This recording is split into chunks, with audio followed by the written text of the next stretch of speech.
mencari teman, sahabat. Yang pertama kita bahas adalah teman. Siapa itu teman? Teman dikatakan dalam konsep bahasa Arab itu istilahnya adalah sodik. Sodik itu dari kata dasarnya sodako. Sodako itu artinya benar, baik. Jadi teman itu adalah sebenarnya orang yang baik. Maka itu mencari teman, kata Rasulullah, harus orang yang baik. Karena dalam makna sodako itu adalah benar. Orang yang jujur, orang yang baik, orang yang soleh. Harusnya begitu. Tetapi ada lagi teman yang makna kedua, yang kita kenal dengan namanya ropik. Dari ropako.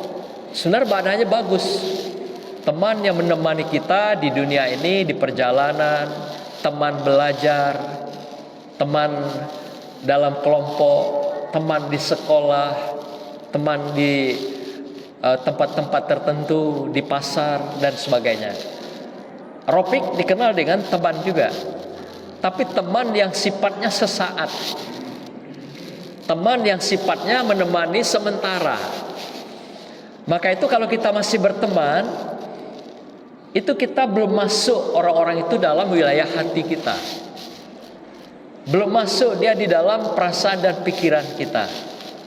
Jadi teman itu adalah orang-orang yang mendampingi kita, yang sifatnya berada di luar rumah hati kita, belum masuk dalam hati kita, dalam jiwa kita. Maka itu Rasulullah mengatakan buat teman itu kemungkinan ada dua hal. Ada teman yang kemungkinan ya baik, teman yang baik. Ada kemungkinan teman yang jahat. Teman yang baik, kalau Rasulullah katakan bagaikan minyak wangi, bagaikan aroma minyak wangi. Mis itu adalah aroma minyak wangi. Tapi kalau teman yang jahat, bagaikan kita mendekati tukang besi, tukang las besi. Ada percikan api. Nah, kalau kita tadi dengan teman yang baik, kalaupun kita tidak memiliki minyak wangi itu, tapi kita dapatkan aroma baiknya, kita dapatkan harumnya. Tapi kalau teman tukang las tadi, tukang besi, walaupun juga dia baik, pasti kita kena percikan apinya. Jadi kebanyakan yang seperti ini teman membawa kita kepada kemaksiatan, kejahatan, kenakalan, kemungkaran, kezaliman. Jadi ada dua jenis teman itu, kata Rasulullah. Tidak semuanya teman itu seperti minyak wangi. Maka itu seperti ini, atau orang-orang yang seperti teman kita seperti ini, hati-hati, waspada. Karena teman seperti ini biasanya akan menikam dari belakang, akan berkhianat dengan kita di belakang, akan mendustai kita di belakang, akan menzalimi kita satu saat. Maka itu dikatakan orang-orang seperti ini, ya, teman yang jahat, yang seperti tukang besi ini adalah teman-teman yang khianat. Allah saja dia khianati, apalagi kita temannya gitu. Satu saat akan dia khianati, akan dia lukai, akan dia kecewakan. Nah, maka itu mencari teman itu 1000 orang mudah, gampang, tidak terlalu sulit. Nah, maka itu masuk yang kedua, ada namanya sahabat. Mencari sahabat satu orang aja susah. Mencari teman mudah, gampang, 1000 orang bisa. Apalagi sekarang dengan media sosial. Ya ibu-ibu, tiap hari dapat teman di Facebook, dah, di Instagram, di TikTok. Seperti Bu Preti ya, ini YouTuber ini kan. Itu tiap hari dapat teman. Mudah cari teman. Tapi apakah mudah mencari seorang sahabat? Akan beda lagi. Nah, level kedua pertemanan itu masuk ada namanya sahabat, persahabatan. Seorang sahabat yang kata dasarnya dari sohaba. Sahabat artinya adalah orang yang masuk ke dalam rumah hati kita. Jadi sahabat itu orang yang masuk dalam jiwa kita, orang yang berada dalam pikiran kita. Jadi kalau orang yang sudah mendekat ke kita, dia kita sayangi, kita rindukan, itu sahabat. Maka itu mencari sahabat satu orang aja susah.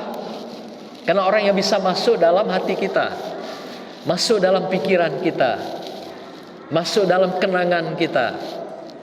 Nah, ini yang dikatakan mencari sahabat itu tidak gampang. Tapi mencari teman 1000 orang mudah. Mencari sahabat satu orang aja susah. Rasulullah adalah dia bisa sebagai teman yang tadi dikatakan shodiq, teman yang jujur, yang baik, yang bisa memberikan maslahat, manfaat bagi orang lain.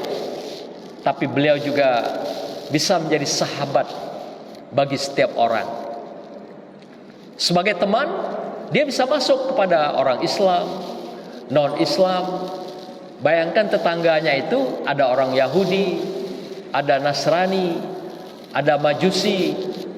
Dalam sejarah kita melihat ada seorang tua yang hobinya itu meludah.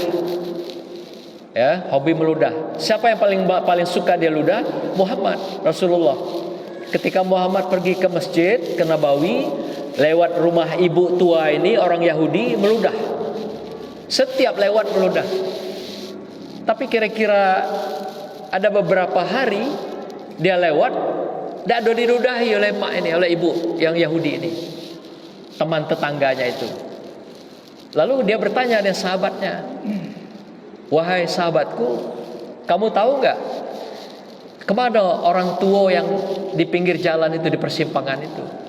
Biasanya setiap saya lewat, saya diludahi. Tapi lah berapa hari ini tidak ada meludah lagi gitu ya. Sehingga saya lewat aman-aman be, tanpa ada ludah dari nenek tua itu. Kata sahabatnya, oh nenek itu sedang sakit, terbaring di tempat tidurnya Rasulullah. Sudah berapa hari? Sudah 3 hari. Oh pantas 3 hari aku tidak diludahnya gitu. Lalu ketika pulang dari Masjid Nabawi, Rasulullah mampir ke rumah nenek tua ini, membawa sebaki makanan, oleh-oleh, samping korban juga untuk si nenek tua ini yang Yahudi. Datang menjumpai si nenek. Nenek dia mengucap salam, tapi nenek enggak mau jawab salam. Tapi ketika dia datang, melihat Rasulullah yang datang, betapa kagetnya dia. Karena orang yang setiap hari dia ludahin datang ke rumah dia, bawa makanan, bawa korma, bawa buah-buahan, menjenguk si nenek yang sedang sakit ini, Yahudi ini. Nah, lalu si nenek dengan berderai air mata dan rasa menyesal telah meludahi Rasulullah ini setiap hari. Bayangkan setiap hari kalau 5 kali lewat di rumah dia itu 5 kali diludahi. Nah, bayangkan kalau kita salah ludah, kalau Bang Rahman salah ngeludah Pak Nas, bisa dapat teguran seumur hidup gitu kan. Nah, Rasulullah diludah setiap saat, malah sakit dijenguk gitu, bawa makanan lagi. Sehingga apa yang terjadi dengan pertemanan yang dilakukan Rasulullah ini? Walaupun orang membenci dia, tapi dia tetap menyayangi orang itu. Dia tetap memberikan keikhlasan di ruang hatinya, menjaga pertemanan itu. Akhirnya si nenek yang tadinya suka meludah, membenci Rasulullah, dengan seketika dalam derai air mata mengucapkan syahadat di depan Rasulullah sallallahu alaihi wasallam. Begitulah arti teman. Tapi Rasulullah sekalipun dia adalah teman, tapi dia bisa jadikan nenek ini sahabat. Sehingga nenek ini bisa masuk ke dalam hati Rasulullah sallallahu alaihi wasallam. Padahal nenek tadi nggak bisa masukkan dia dalam hatinya si nenek, malah menjadi musuhnya gitu. Nah, tapi dengan sikap-sikap Rasulullah, orang yang tadi nggak mau berteman, tapi dia bawa dengan pola persahabatan, membawa orang lain ke dalam hatinya, sehingga orang lain ini bisa takluk, bisa melemah, dan bisa menunjukkan kepatuhannya, ketaatannya pada Allah di hadapan Rasulullah Sallallahu Alaihi Wasallam. Banyak kisah-kisah yang terjadi pada masa Rasulullah yang menghadapi teman-teman yang segala macam ragam. Ada yang baik, yang soleh, tidak sedikit yang preman, yang zalim, dan yang mungkar. Nah, maka itu ketika masuk pembicaraan kedua, kita kenal sahabat, yaitu dikenal dengan sohaba. Sohaba itu artinya orang yang tadinya teman kita, tapi bisa kita masuk ke dalam rumah hati kita, rumah pikiran kita. Tentu tidak semua orang. Nah, maka itu orang yang bisa menjadi sahabat kita adalah orang yang tidak akan pernah mengkhianati hidup kita. Orang yang tidak akan pernah melukai kita. Orang yang tidak pernah mengecewakan kita. Jadi kalau kawan, berteman, kemudian kita jadikan sahabat, tapi dia mengecewakan kita, mengkhianati kita, menzalimi kita, mencilok barang kita, itu bukan sahabat.